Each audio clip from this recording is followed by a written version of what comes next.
Hello everyone, welcome back to our My 2018 tutorial series on our Pontoon airplane project. So we got our reference images here set up.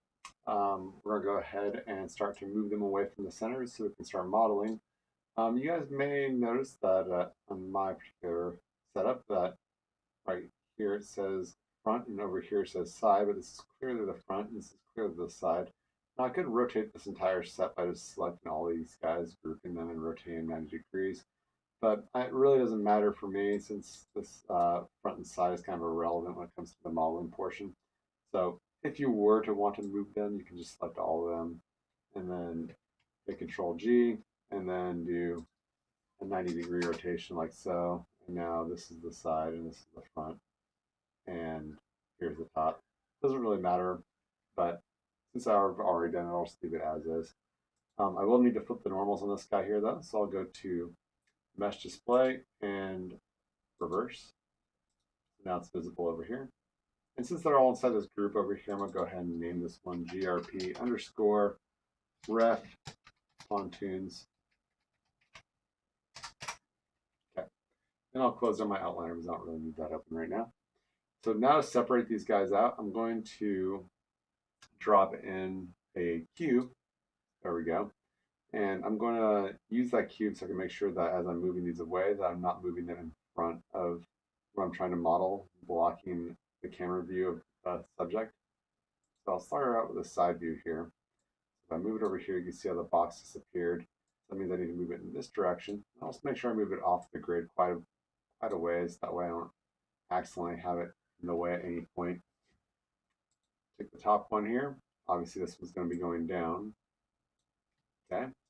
And this one here, if I move it forward, you can see how it is all of a sudden the box is disappearing in this view, so that means I need to move it back this direction. Okay, that's good. I'm going to select all three of these guys at the same time, hit freeze transforms. Now that means that if I accidentally move any of these guys, I can now just zero out the translates over here and I'll pop it back into its original location. I'm going to add another layer of protection to this by selecting the entire group. And I might add a new layer here. So this last icon right here with the little ball on it, that is creating a new layer with the objects we have selected assigned to it. So there's my new layer. I'll double click on the layer, I'll pop open, and I'll call this one ref underscore pontoons and save. Okay. So now I can put them on reference by checking this last box here twice. So there's an R inside of it. Okay. Good, good. All right, so now we're ready to start modeling. So I'm gonna go ahead and select my box here. I'm gonna go ahead and name it as well, call it mesh underscore pontoons. Okay, there we go. Let's go ahead and start modeling from our, well, let's go ahead and get the general shape before we even go there. So let's turn on X-ray in each of these views. I'm just going to scale this cube up until it is roughly the same shape as my reference images. Okay, that's good enough. So from here, I'm going to jump into my side view here. I'm going to use my Insert Edge Loop tool. So you'll find your Insert Edge Loop tool underneath Mesh Tools. There's your Insert Edge Loop.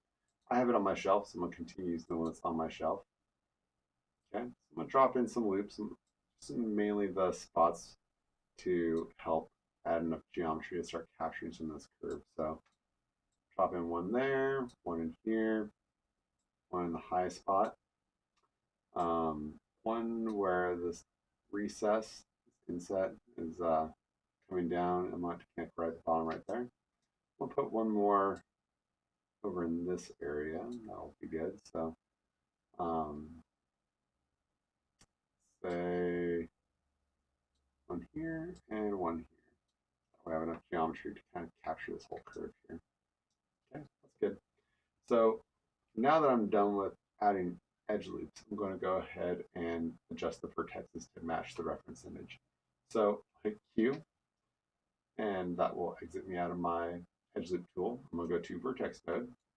Okay. I'm going to select each vertex and just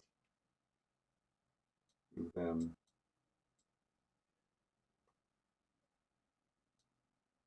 like so.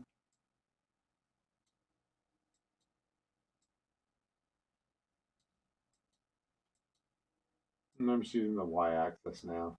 Before on the tip, I did use this world box here, which uses both axes at the same time, but try just to use this one axis. That way they all stay completely vertical. I don't know if any kind of half edges.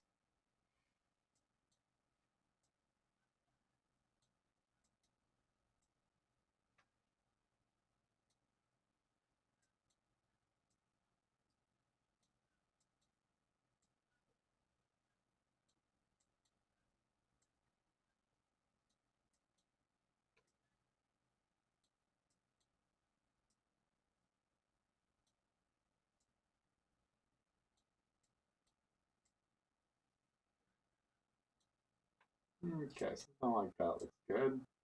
Okay, so from the side, I'm set. Now I need to do one from the top. This view here. I'll select these guys here. I'm going to hit R for scale. I'll scale them at the same time. Off to the right here a little. Again, use my scale. Bring them both in at the same time.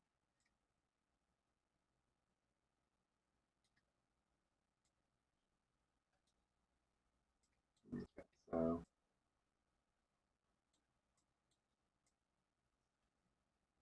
like that. Just trying to make sure that they're on the edge of the reference image. Okay.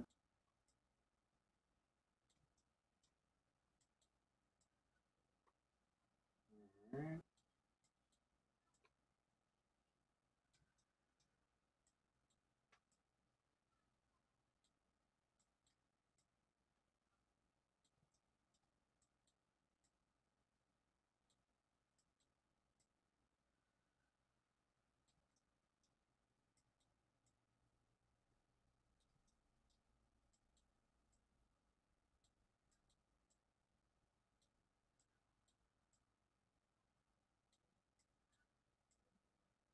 There we go. Don't worry about these bits in here. We'll get to that in a little bit. Okay, so now let's take a look and see what we have. Okay, that's looking pretty decent. Okay, still very blocky, but we're going to adjust that here in just a minute. Okay, so what we're going to need is to add in some more geometry. We have our base shape in. The front I'm not super worried about because we don't have enough geometry and the front isn't giving us enough visual information to actually help us. So I'm not going to even use that view to help refine this. But I am going to need some more geometry. And to do that, I'm going to open up my Insert Edge Loop tool. So I'm just going to double click over here. That was the last tool I used, so it's right in this area. Or you can double click on this tool or open the submenu out of Mesh Tools, all of which will open this floating menu. Okay, so what I want to do is turn on multiple edge loops. Make sure 2 is on. Now when I drop in these edge loops, it's going to make them active as soon as I drop them in. Now I'm not going to be able to use the reference images to kind of round this off.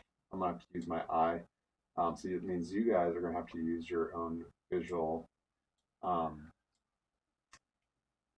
judgment to decide what looks good. So there's those 2 I just dropped in. And I'm going to, you see how they're beige, that means they're already selected. I'm going to hit R for scale. It's going to scale them out a little bit. Just a little. And then I'm going to drop in 2 more. These ones are going to go this direction. And again, I'm going to hit R for scale. Scale them up just a little bit. Okay. That's enough. The reason why I'm not doing more is because I'm going to actually soften off these corner edges as well. So to do that, I'm going to double click this edge. Come on.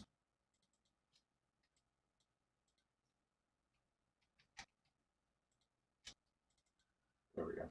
had some other tool active. If that happens to you, hit Q, it'll exit you out of whatever tool you have active. Okay, so I'm going to move. Got both those edges all selected. I'm going to deselect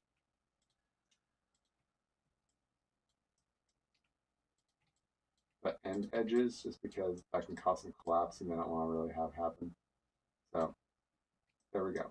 Deselected these two, deselected those two. Now we're good to go. I'm going to hit W. I'm just going to move these down just a little bit. I'm going to hit R for scale. I'll scale them in slightly. There we go. I rounded that off nicely. I'm going to do the same thing on the bottom. I'm going to double click on Q. Double click this edge. Double click this edge. I'm going to deselect this section here. I want to deselect the section here. So just in case I didn't say this before, to deselect, you just hold down Control. That'll make a little minus symbol pop up next to your mouse. Then anything you select will be unselected. Okay, so I'm going to hit W. I'm just going to move this up a little bit. I'm going to hit R for scale. I'll scale it together on the axis of this image. Okay, that looks pretty good. I'm happy with that. Okay. Coming along here, guys. Next step, let's go ahead and round out the front of this a little bit. I'm going to go to face mode. So right mouse button, get my floating menu, go to face mode, select this front face here. I'm just going to translate this forward a smidge. Just give it a little bit of rounding. Okay. I'll do the same thing to the back here just a little bit. I'm going to grab these three faces, just move them straight back a little. Okay. All right, that's good. Go back to my object mode. All right, so the blocking in phase is done. Now I'm going to go and jump into my 4-panel view, and I'm going to prepare the model for this inset piece right here, okay? To do that, I need to insert into my vertex mode. So right mouse button, my floating menu, I'm going to go to vertex mode. I'm going to select these two set the vertexes right here. I'm just going to move them over and up and over more. Actually, you know what? Hang on a second here. Let's take these as well for the ride. That way, as I'm adjusting this set, I'm also adjusting the set next to it. That should help even out the distribution of the geometry. Okay, we're also going to deal with this one here. Just get both of them.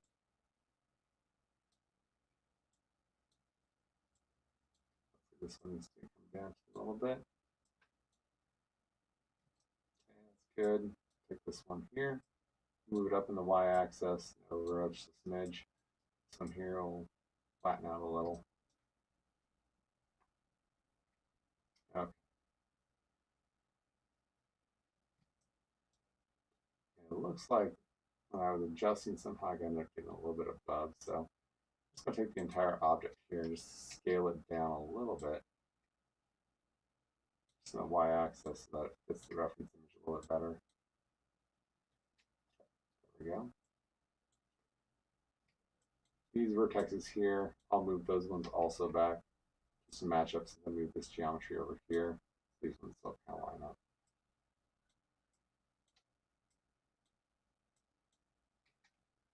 And I'm just moving these down just to more keep this edge flow nice and smooth. Okay, this one here, I'm going to move back up so it'll match up with the inset.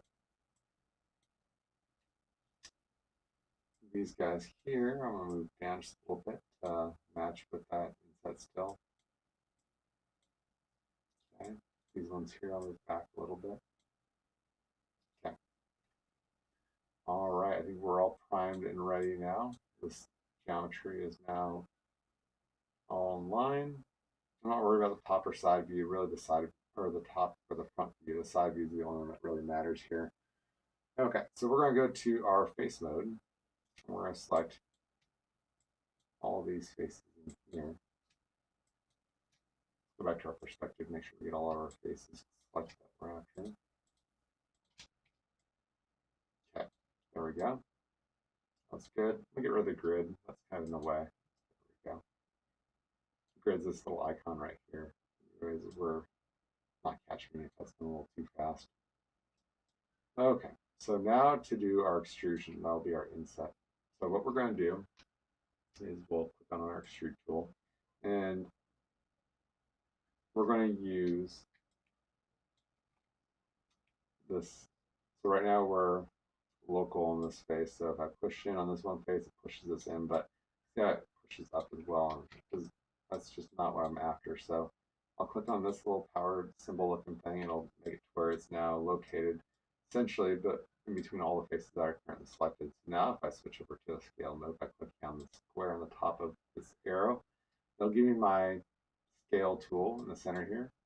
I can click on that teal box and I can scale by dragging to the left a little bit. I'm just going to bring in a little bit, and I'm going to use the blue arrow to push all those selected faces back here, and the green arrow just to lift it up a little bit so it's level with this edge. Okay, the only thing I really need to fix is the back piece. This came back a little bit too far in comparison to the rest of it. So I'm going to select these three faces. I'm just going to move them directly back out so that they have about the same as everything else. Okay, that's pretty good. Back to my object mode. Okay, so our inset's done. Let's go ahead and preview that by selecting it and pressing 3 as our smooth preview. Okay, but that is not what it's going to look like right now. So I need to. That isn't quite sharp enough either. This is nice and gradual, but if you look over here, we have nice angular lines.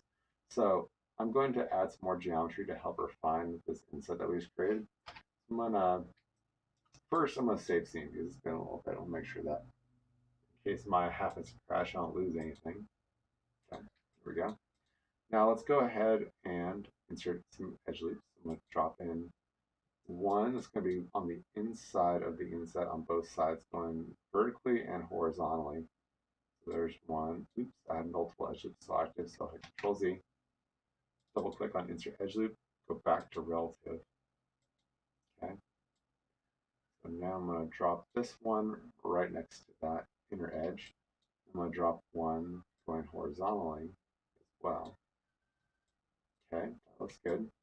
Now I'm going to drop in one edge on the on the outside above the extrusion.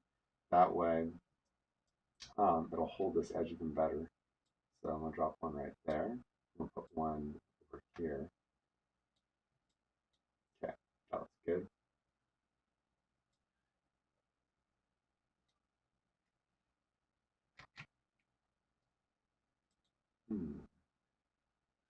Okay, let's try something here. Just bear with me here for a minute. I have an idea. I'm going to try removing these two edge loops.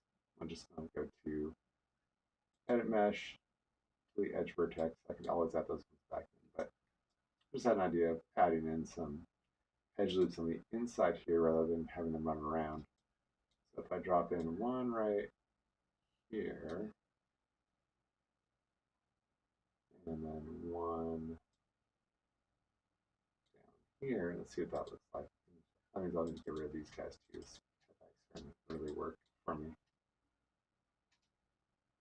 Okay, so we'll do another edge vertex. Okay, so let's see what that did. Ooh, I like that actually. That actually makes things a little bit easier, but then I'll just spread out the geometry going on the outside. So that actually is a nice solve. Figured that one out just on the fly. So in case you didn't quite see what I was doing there, you're going to drop an edge loop in right here and then right here. That will help retain this inset. And that looked really smooth. I like that. Okay, so now we're going to go ahead and move this into the final stage of smoothing. So I'm going to go to Mesh and Smooth. Okay, there we go. That looks pretty good. If you want this to be even smoother, you can do one more subdivision, but at this point, we're probably at several hundred faces. If you smoothed it one more time, you'd end up with probably a few thousand. Probably too much geometry. Let's go to display. That's a display. Let's do poly count. Okay, so yeah, this is 2,500 faces. For this project, since there's not a whole lot going on, I'm not actually going to allow this. But one smooth should be just fine because with having two on here, it'll look a little bit better. So I'm just going to leave this for now. Okay, so we're at 20 minutes now, so this is an appropriate stopping spot. In the next lesson, we'll pick up and we're going to do the plate and the legs that will connect in the pontoon to the rest of the fuselage. So thanks for watching, guys. See you guys in the next lesson.